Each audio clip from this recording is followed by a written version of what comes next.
Dear students, class 12 के लिए कुछ इम्पोर्टेंट एमसीक्यूज की जो श्रृंखला मैंने बनाई है उसी क्रम में मैं बहुत सारे एमसीक्यूज का आंसर आपको एक्सप्लेन कर रहा हूँ। तो आज उसी को कंटिन्यू करते हुए हम कुछ और एमसीक्यूज देखते हैं। तो पहला उसमें जो एमसीक्यूज है वो है एक विस्तृत स्पेक्ट्रम एंटीबायोटिक है। तो विस्तृत स्पेक्ट्रम एंटीबायोटिक यानी कि ब्रॉड स्पेक्ट्रम एंटीबायोटिक क्या होता है? वो जो है ग्राम पॉजिटिव और ग्राम नेगेटिव दोनों प्रकार के बैक्टीरिया को नाश करता है, दोनों पर इफेक्टिव होता है। तो इसमें जो ऑप्शन कर दिया हुआ है पैरासीटामोल, ये तो एंटीबायोटिक नहीं है। ये क्या है? एनाल्जेस्टिक और एंटीपायरेटिक ड्रग है, यानी कि दर्द निवारक और बुखार को कम करने वाली दवा है। ऑप्शन ख है पेनिसिलिन, ये भी ब्रॉड स्पेक्ट्रम एंटीबायोटिक नहीं है। ये एंटीबायोटिक है लेकिन ब्रॉड स्पेक्ट्रम नहीं है। एस्पिरिन है, एस्पिरिन क्या है? दर्द निवारक दवा है, एनाल्जेस्टिक है। और घ जो दिया हुआ है क्लोरोएम्फेनिकोल, ये एक एंटीबायोटिक है और ये एक ब्रॉड स्पेक्ट्रम एंटीबायोटिक है। तो इसमें घ, ऑप्शन घ सही है और क्लोरोएम्फेनिकोल इसका राइट आंसर है। तो ऑप्शन घ is the correct answer. Now the next question is,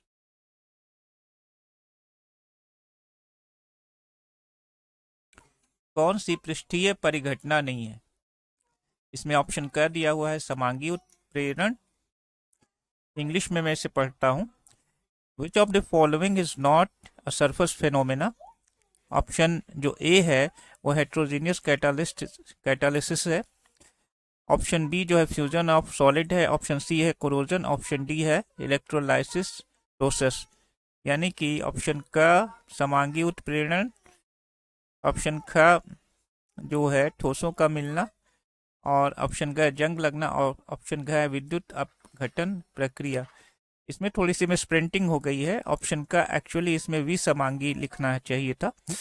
तो ये पृष्ठीय विसमांगी उत्प्रेरण जो होता है वो पृष्ठीय परिघटना होती है, मतलब सरफेस पे होती है। ठोसों का मिलना इस ये भी एक सरफेस के द्वारा ही थ्रू ही होती है। जंग लगना तो ये भी सरफेस पर यानी सतह पर ही होती है। लेकिन ऑप्शन घ जो है वो सरफेस फिनोमिना नहीं है। जो है इलेक्ट्रोलाइट लाइसिस, यानी कि कोई कंपाउंड जैसे NaCl Na प्लस और Cl माइनस में टूटता है, तो वो कोई सरफेस फिनोमेना नहीं उसको कह सकते। तो ऑप्शन घ इसका सही आंसर है। तो ऑप्शन घ is the right answer. The next question is, अगला जो क्वेश्चन है वो है निम्न में कौन सा आयोडोफॉर्म परीक्षण नहीं देता है? ऑप्शन क है एथेनल, ऑप्शन ख है एथेनॉल, ऑप्शन ग है पेंटेन 2 ओन, और ऑप्शन घ है पेंटेन 3 ओन। तो आप आयोडोफॉर्म टेस्ट वैसे कंपाउंड देते हैं जिनमें CH3CHO ग्रुप प्रेजेंट होता है, या फिर वो ऑक्सीडाइज होने पर उनमें CH3CO ग्रुप फॉर्म हो जाता है। तो हम वन बाय वन अगर चारों ऑप्शन को देखें तो पहला है एथेनल, जो एक एल्डिहाइड कंपाउंड है, इसमें CH3CO ग्रुप प्रेजेंट होता है। और एथेनॉल का जहाँ तक बात है तो वो अल्कोहल है, लेकिन वो ऑक्सीडाइज होने पर वो भी CH3CO ग्रुप में चेंज हो जाता है, यानी कि एथेनॉल से एथेनॉल बन जाता है। थर्ड है पेंटेन 2 ओन। तो पेंटेन 2 ओन की जहाँ तक बात है तो वो कीटोन है जिसमें सेकेंड कार्बन पर जो है कीटोनिक ग्रुप है, तो इसमें भी CH3CO ग्रुप है प्रेजेंट है। लेकिन जो लास्ट है पेंटेन 3 ओन, उसमें CH3CO ग्रुप नहीं है। आप इसका स्ट्रक्चर इस तरह से आप देख सकते हो। जैसे जो है फर्स्ट जो है आपका जो ऑप्शन है वो है एथेनल। तो एथेनल की संरचना आपकी हो जाती है CH3CHO, दिस इज एथेनल। क्या कहते हैं, एथेनल, ETHANAL, एथेनल। और इसमें जो है CH3CO ग्रुप प्रेजेंट है।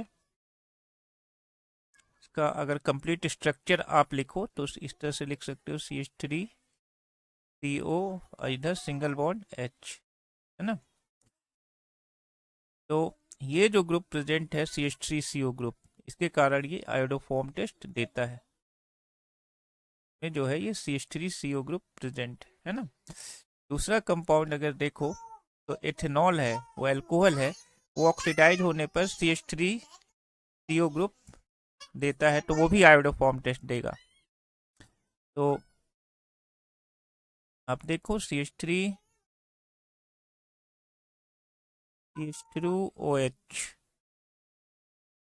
ये ऑक्सीडाइज होगा, तो ये भी जो है आपका CH3CO में कन्वर्ट हो जाएगा, जो आयोडोफॉर्म टेस्ट देता है। तो ये भी जो आयोडोफॉर्म टेस्ट देगा। थर्ड जो कंपाउंड है हमारा,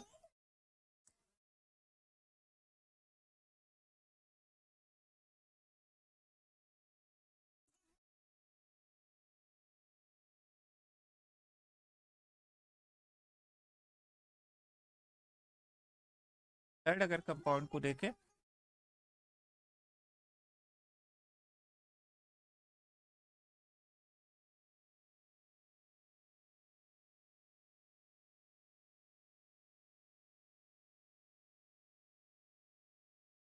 थर्ड जो कंपाउंड है वो है पेंटेन 2 ओन में सेकेंड कार्बन पे कीटोनिक ग्रुप है।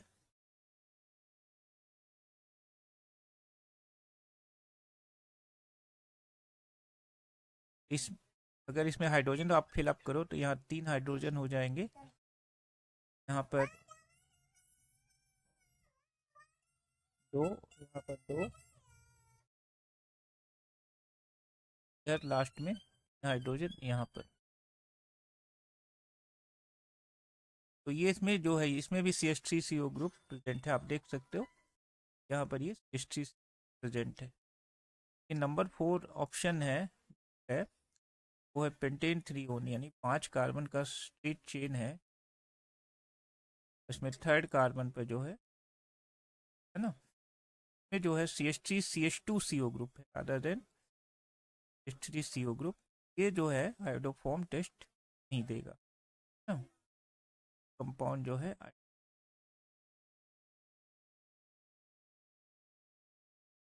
ये जो है नंबर 4 जो है इसका सही आंसर है, 10-3 आयोडोफॉर्म टेस्ट।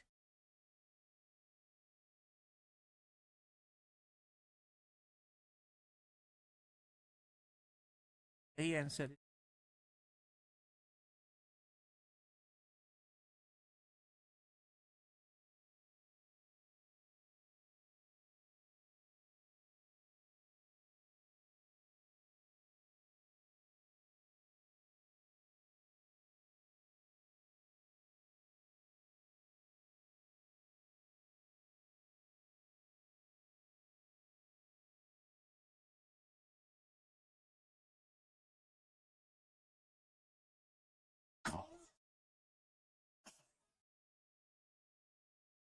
जो है